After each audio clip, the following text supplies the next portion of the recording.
banyak pemain baru berpikir nih, mesin fogging mah yang penting ngebul katanya gitu kan.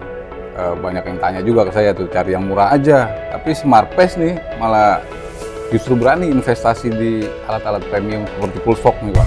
Jadi klien sekarang memang lebih ini ya, lebih tuntutannya semakin tinggi ya. Iya. Dan mereka udah mulai memperhatikan terkait metode kerja, alat yang digunakan dan juga chemical yang dipakai. Ya, alat sebagus apapun akan menyulitkan operasional kalau tidak didukung oleh after sales service yang cepat dan terpercaya.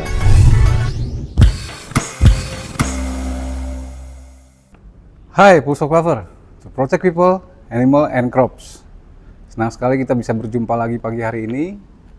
Izinkan saya, Martin, mewakili keluarga besar Pulsefog Indonesia dan PT Panorama Ladang Musindo mengucapkan belasungkawa yang sedalam-dalamnya terhadap saudara kita yang terdampak banjir dan longsor di wilayah Sumatera.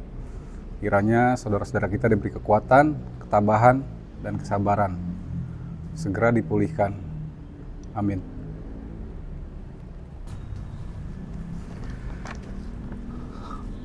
Halo Pulsefog Lovers, hari ini kita mau berbincang tentang perusahaan pest control atau bisnis pest control.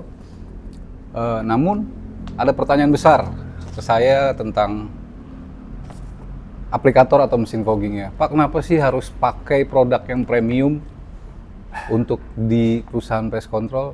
Nah, pertanyaan itu menarik.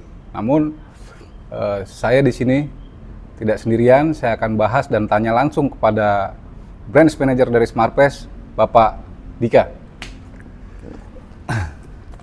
Selamat datang, Pak Dika. Apa kabar? Apa kabar? Luar biasa, lama tak berjumpa. Lama tak jumpa. Terima kasih sudah diundang di Siap. podcast Panorama Ladang Musindo. Siap. Sehat Pak Dika tapi ya? Alhamdulillah sehat. Mantap. Oke, Pak Dika. SmartPace ini kan dikenal menangani klien dari berbagai sektor nih Pak ya. Mulai dari perumahan, komersial, residensial gitu ya, industri. Boleh nggak nih diceritain dikit sama Pak Dika seberapa kompleks tantangan menangani hama di sektor yang berbeda-beda nih Pak? Oke. Setiap sektor memang punya kompleksitas yang berbeda ya Pak Martin. Siap. Itu bisa kita lihat dari karakter lingkungannya, Ya. tingkat resiko dan juga standar operasionalnya Siap. di setiap sektor masing-masing. Ya.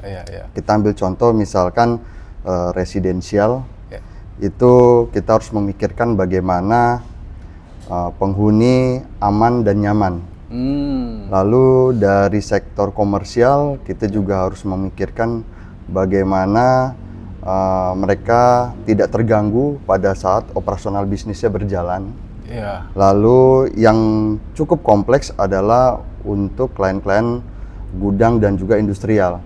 Biasanya mereka punya area yang cukup luas, hamanya beragam, dan juga punya standar kepatuhan yang ketat gitu.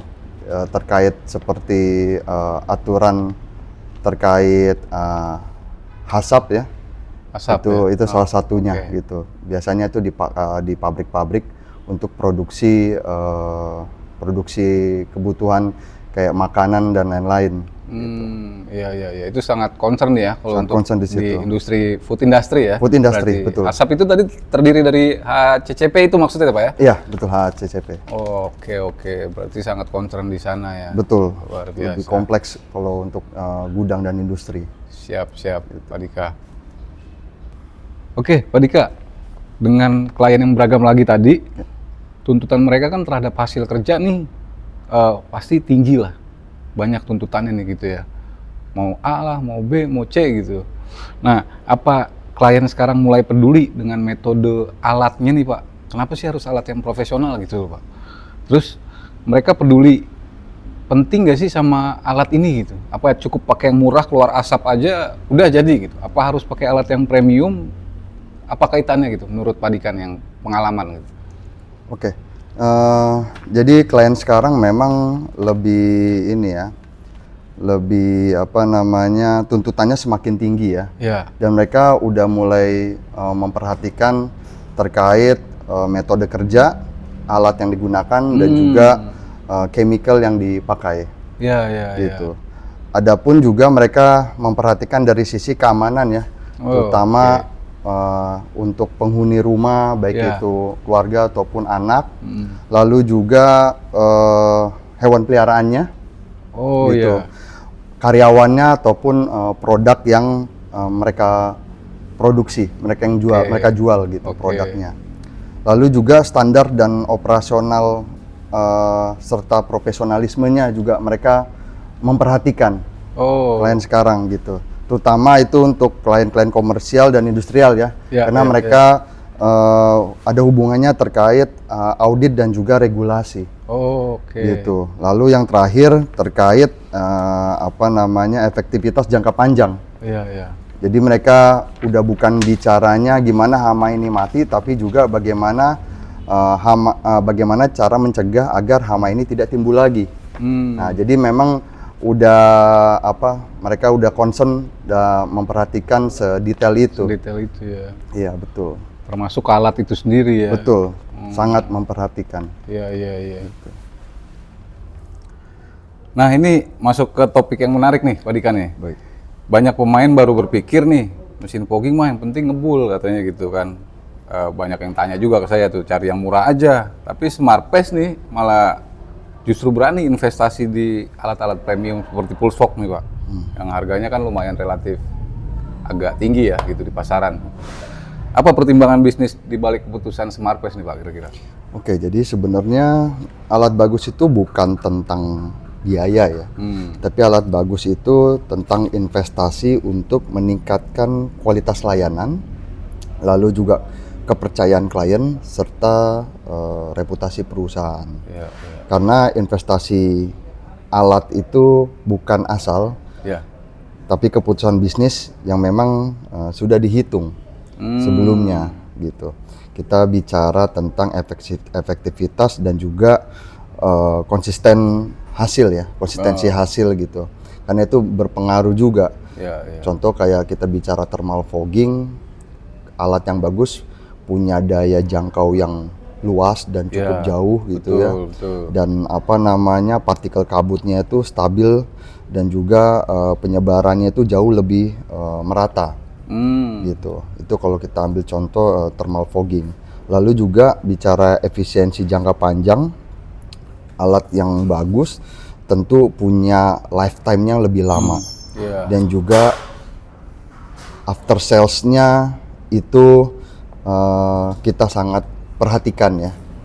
After sales-nya itu bicaranya terkait ketersediaan spare part dan juga kecepatan dari layanan tersebut. Gitu. Berarti dulu SmartPace juga udah pernah pakai alat murah juga pernah tuh Pak ya? Pernah Pak. Tapi ya memang hasilnya kurang memuaskan. Kurang memuaskan ya, malah ada kendala gitu di lapangan. Gitu. Kalau rusak di tengah jalan saat ngerjain pabrik orang itu kan malunya luar biasa ya Pak ya? Betul Pak. Dan itu kita jadi mengeluarkan cost dan double ya. Harus bolak-balik lagi ke sana gitu kan. Operasional lagi. Gitu. Kredibilitas turun berarti perusahaan. Pasti Pak. Luar biasa. Siap-siap Pak Dika.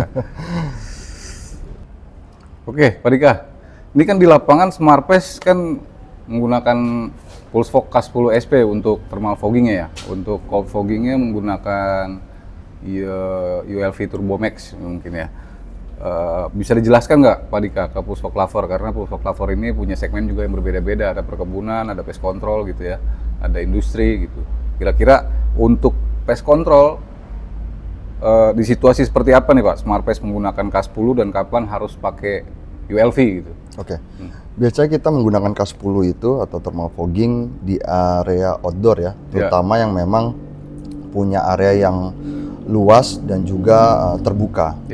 Tapi kalau untuk ULV, untuk cold fogging, biasa kita di area indoor penggunaannya, terutama di area yang memang minim sirkulasi udaranya, gitu. Dan juga memang kalau pakai K10 di indoor kan bisa ada noda bensin ya, solar ya, gitu. Dan juga kalau menggunakan K10 di indoor bisa memicu alarm kebakaran gitu. Makanya kita lebih aplikasikan untuk di indoor itu menggunakan ULV foggingnya gitu. Iya, iya, iya. Lebih maksimal lah ya. Lebih kalau maksimal. di dalam. Oh. Ya. Iya, iya, iya. Lanjut nih Pak Dika. Ya. Banyak nih yang takut beli alat-alat mahal, alat fogging ya khususnya ya, peralatan pest control gitu yang nilainya lumayan tinggi gitu ya. Mungkin karena memikirkan break even point ya. Gitu. Oke.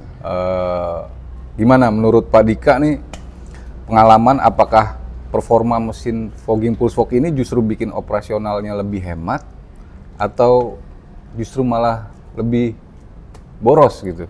Nah itu kita bisa pertimbangkan mungkin dari Pak Dika dari sisi penggunaan obatnya gitu, dari kecepatan pengerjaan atau keawetan mesin. Menurut Pak Dika gimana? Oke, betul yang tadi disebutkan itu memang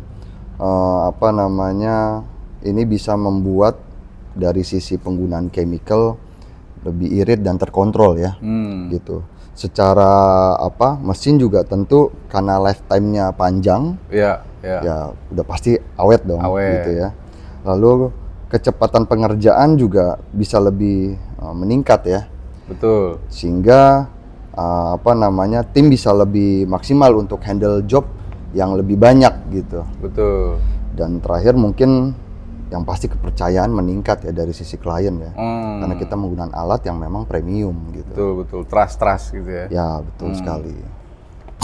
Pak Dika, pernah nggak Pak ada pengalaman unik gitu ketika klien rasa lebih confident atau percaya sama tim Smartpest ketika melihat alat-alat yang dibawa sama tim dari Smartpest nih lebih kokoh gitu Pak, lebih kayaknya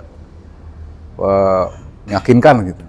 Tentu pernah, karena melihat tadi ya tuntutan klien semakin tinggi, yang mana mereka sangat memperhatikan terkait alat, chemical, dan juga metode kerjanya, makanya itu mempengaruhi value perusahaan.